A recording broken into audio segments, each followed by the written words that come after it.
سلام، طاهری سفر هستم و با اخبار امروز دوشنبه 5 اکتبر. در تاجیکستان امروز روزی زبان را تسجیل کردند. در آستانه این روز در شهر دوشنبه و دیگر ناحیه‌های کشور محفل‌های فرهنگی برگزار شد و دانشمندان تاجیک هم درباره مشکلات موجود و هم اصلاح زبان تاجیکی صحبت کردند. برخی از دانشمندان گفتند با وجود مقام رسمی گرفتن زبان تاجیکی در 26 سال پیش و تلاش‌ها برای رواج دادن زبان ادبی گفتگویی، اکثر مردم در تاجیکستان زبان ادبی را درست نمی‌دانند و هنگام بیان فکر مشکلی می‌کشند. در تاجیکستان عید زبان هر سال روز 22 ایول تجلیل می‌شد، ولی پارلمان کشور سال 2009 با قبول قانون این عید را روز 5 اکتبر تعیین کرد. ҳизби сотсиал-демократи қирғизистон дар интихоботи парлумонӣ пирӯз шуд ва ҳаққи ташкили ҳукумати эътилофиро ба даст овард. комиссиони марказии интихобот рӯзи 5 октябр гуфт бар асоси шумориши аксари оро ҳизби сотсиал-демократи қирғизистон 27.5% раъи мардумро ба даст овардааст ва ҳизби отаҷурд ва ё меҳан 20% ороро соҳиб шудааст ва дар мақоми дуввум қарор дорад. дар маҷмӯъ 6 ҳизби қирғизистон барои ворид шудан ба парлумони дорои 120 курсӣ раъи кофӣ ба даст оварданд.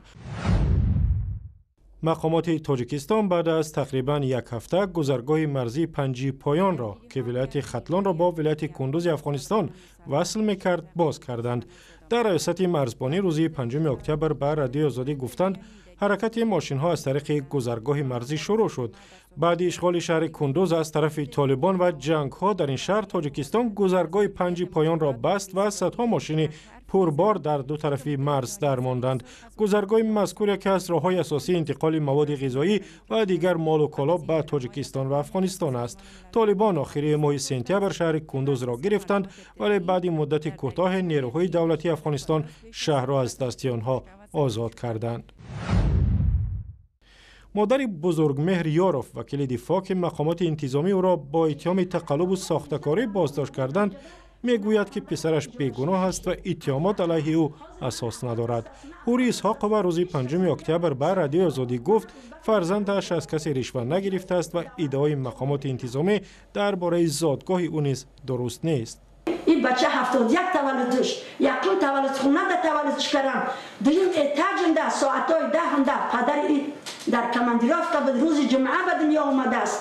اگر اختیار باشه و علاج باشه برای ارکیب یکم تولد خونه را برارد سپراف کشه برای زکس بویراش بیند که همون جده مترسکه به کاغذ دکتر داده نمیشود.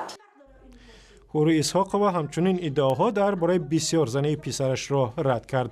муфаттишони вазорати умури дохилии Тоҷикистон бузургмеҳр Ёровро ҳафтаи пеш бо иттиҳоми тақаллубкорӣ, фиреби муштариён ва таҳияи санади қалбакӣ дастгир карданд, вале ҳамкоронаш мегӯянд бузургмеҳр барои ҳимоят аз ҳуқуқи чанде аз 13 аъзои боздоштшудаи ҳизби наҳзат ба додгоҳ кашида шудааст. дар шаҳри душанбе ҳамоиши дурӯзаи тиҷоратии соҳибкорони Тоҷикистон ва ҷумҳурии Бошқирдистони Русия оғоз ёфт. дар ҳамоиш намояндагони 12 ширкати саноатӣ ва истеҳсолии Бошқирдистон ва намояндагони даҳо корхонаи истеҳсолии Тоҷикистон ширкат карданду роҳҳои густариши ҳамкориҳо ва афзоиш додани доду гирифт байни ду тарафро баррасӣ карданд. бизнес форум имрӯза гуфтушуниди тарафҳо ба ӯ мепайвандад ва дар ин ҷо асосан дар соҳаи энергетика, кишоварзӣ, ҳамзамон истеҳсолот, саноат, савдо ва асосан ки савдои Бошқирдистон нисбати маҳсулоти нефт ва нефти зиёд аст, гуфтушунидҳо ба амал мепайвандад.